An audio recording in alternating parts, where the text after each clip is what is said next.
Hello, Dharma friends. I'm so happy you can join me today. Would you please place your hands together and join me in Gasho? From the Gobunsho, on white ashes. These are the words of Renyo Shonin, the eighth Gomonshu of the Jodo Shinshu tradition. Those who depart before us are as countless as the drops of dew. Namo Amida Butsu, Namo Amida Butsu, Namo Amida Butsu, Nam Mandals, Nam Mandals, Nam Mandals, Nam Mandals, Nam Mandals. So I'm very happy you could join me today. Today is a special day. Today we're going to be observing the annual memorial service for two very influential women in the Jodo Shinshu tradition. And those women are Eshinni and Kakushinni. And it seems very fitting that we're doing this because we just wrapped up in March, International Women's Month. And so that's a month that we recognize the contributions of women throughout the world and throughout time into bettering our society. So today I want to give a little history lesson about these two very special ladies from Jodo Shinshu.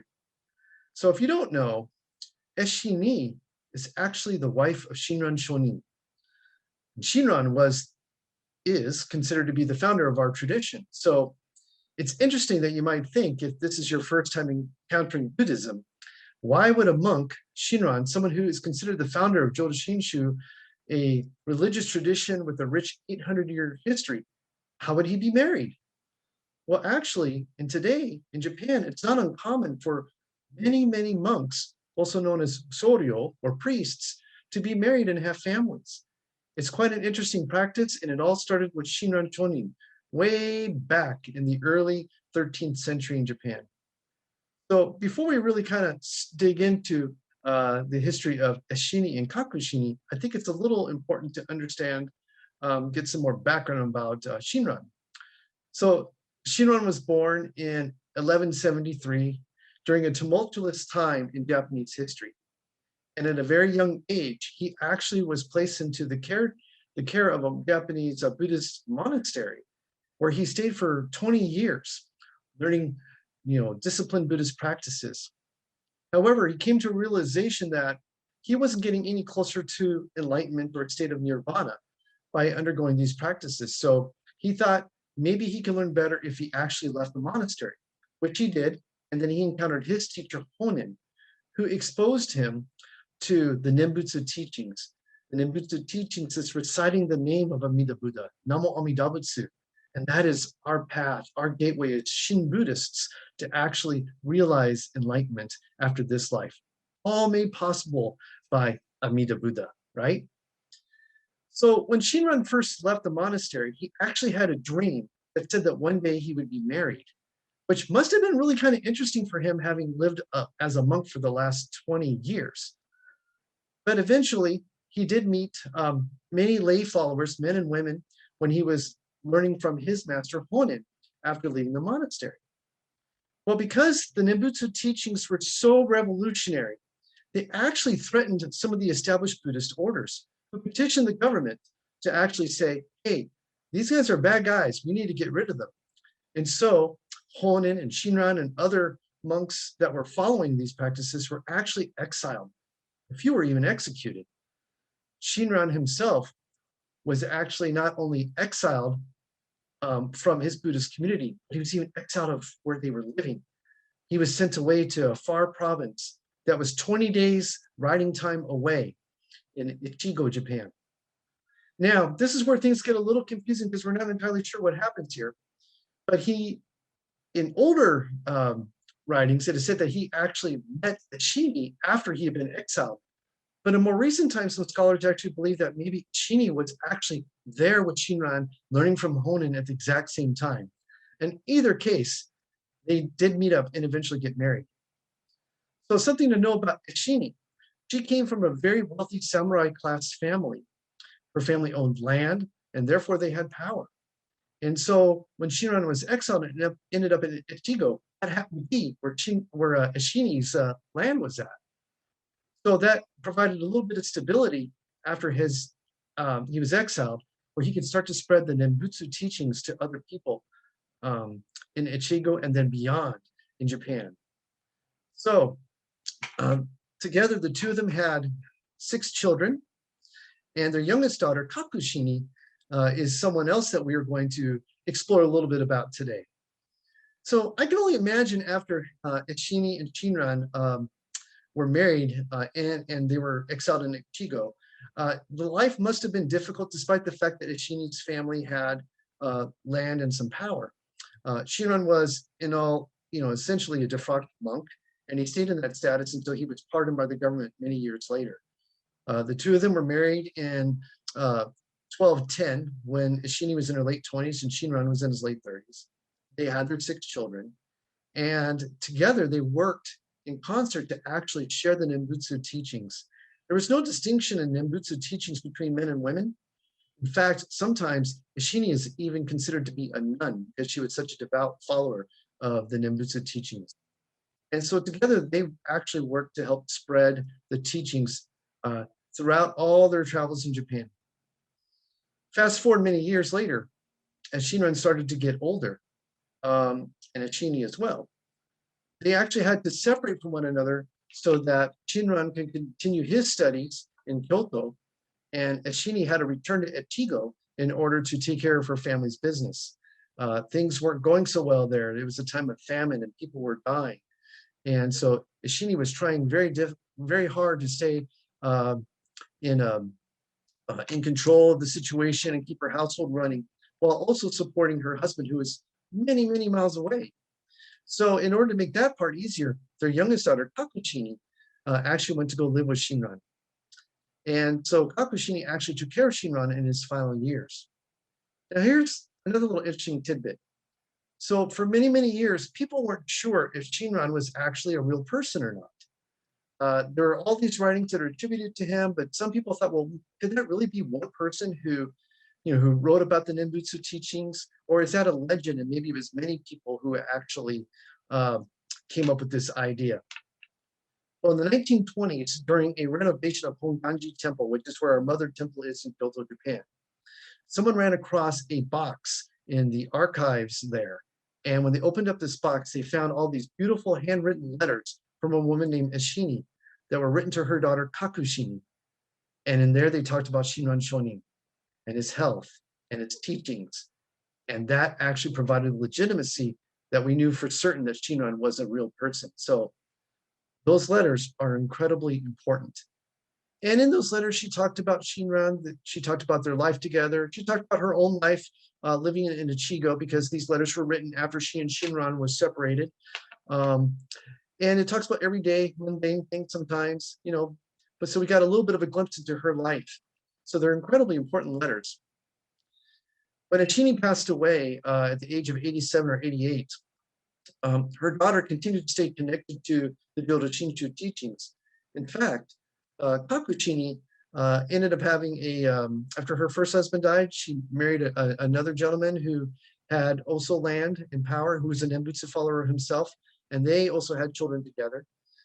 So he actually bequeathed land to Kakushinni to actually inter Shinran's ashes there. And that established the first sort of like mother temple area for Jodo Shinshu. And he told her, this is now your land.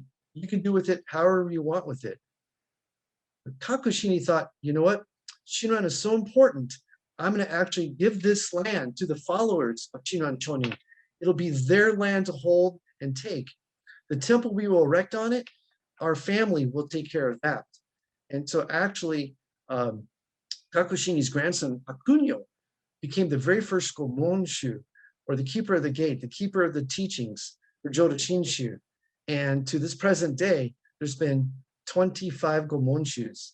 At the beginning of this message, I talked about the Gobuncho, which came from the 8th Gomonshu, Renyo Shonin.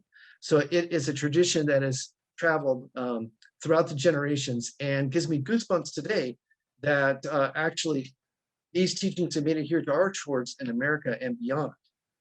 And so together, Eshinni and Kakushinni actually made sure that we could experience the Jodo Shinshu teachings the primal vow of Amida Buddha, who works with us here and now in this lifetime, so that we can find nirvana after we pass away. And just to kind of give you a little more context of how important their contributions were, as of today, in Japan, there are over 10,000 Jodo Shinshu temples. It is the largest Buddhist tradition within Japan. There are more than 32,500 Jodo Shinshu priests, and of those, more than 10,000 are actually women. So women continue to contribute towards the spreading of the Dharma. Very important. And in Japan, there are nearly 8 million members of this tradition. Outside of Japan, there's over 200 temples and Sangha groups, of which Buddhist Churches of America and the Arizona Buddhist Temple is one of those. So the Jodo Shinshu teachings have resonated throughout the centuries, and it's my hope and desire that the work of Shinran, Eshinni, and Kakushinni will continue to spread farther into the future. So I really appreciate you taking the time to listen to this history lesson. And I want to close with one other thing, just to give you a little more insight into how special yet normal, ordinary Eshinni was. And it's important to remember that Jodo Shinshu is for ordinary people, just like you and me. So this is the last letter that she wrote that was found in the archives. It was written in her final year of life. And it just comments on her age. She knows that her time is coming short. And I think it's incredibly special. So I'd like to read that to you. And the version I'm reading actually comes from this book, The Life of Eshinni. And this was written by Yoshiko Otani, who is the grandmother of the current Gomonshu of Jodo Shinshu. So this is the last letter that she wrote. And I'm just going to read part of the beginning and then part of the very end. And she writes this to her daughter, Kakushinni. I'm very happy to write this letter because of a good possibility of delivery. I never thought I would be able to live to this year, but I have already reached the age of 87 years or so, and I am just waiting for death to come.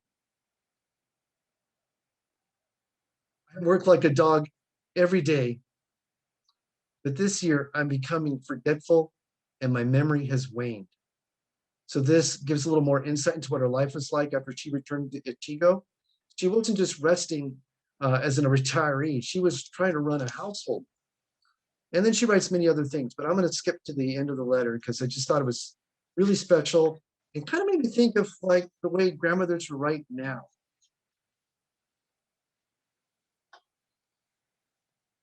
There are many things that I want to write about, but the messenger says he is leaving early tomorrow morning. So I wrote this in the middle of the night, and it was very dark. Thinking that you might not be able to decipher it, I quit writing. So probably her handwriting was suffering because of how dark it was and how late it was in the day. Please send me some needles. So apparently Eshinni enjoyed knitting. You may give them to this messenger. Would you enclose it in your return letter to me?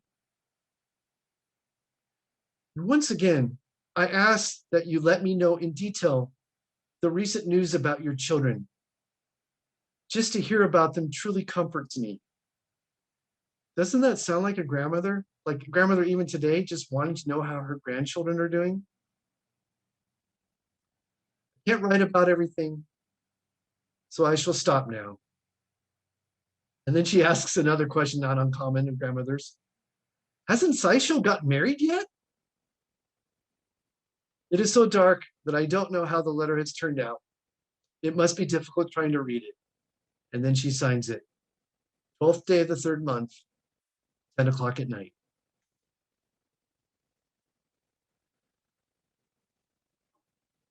So very normal kind of writing, right? Which I think helps us understand that even the wife of Shinran Chonin saw herself as an ordinary person, not anyone special, and something we can all relate to. I also think it's incredibly relevant in today's times that Shinran and Kakushinni, who were living together, were separated from their mother, Eshinni, who is in Ichigo. And we can all relate to that now, since we're still living with the after effects of COVID. and still social distancing from one another. So that communication must have been incredibly important for them in 13th century Japan, just as it is for us in 21st century America. So anyway, I really appreciate you listening to this Dharma message and it's a little bit of a history lesson. I hope you learned something interesting. I do highly recommend, if you can, to find this book. There's lots of good information in it, and it gives you insight into a very incredible woman, or women, I should also include Kakushinni, very incredible women in our tradition, Jodo Shinshu. Will you please place your hands together one more time and join me in Gacho? Those who depart before us are as countless as the drops of dew. Namo Amida Butsu, Namo Amida Butsu, Namo Amida Butsu, Naman Nobutsu, Naman Nobutsu.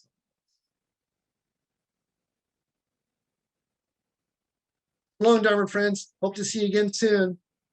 Take care. Be safe.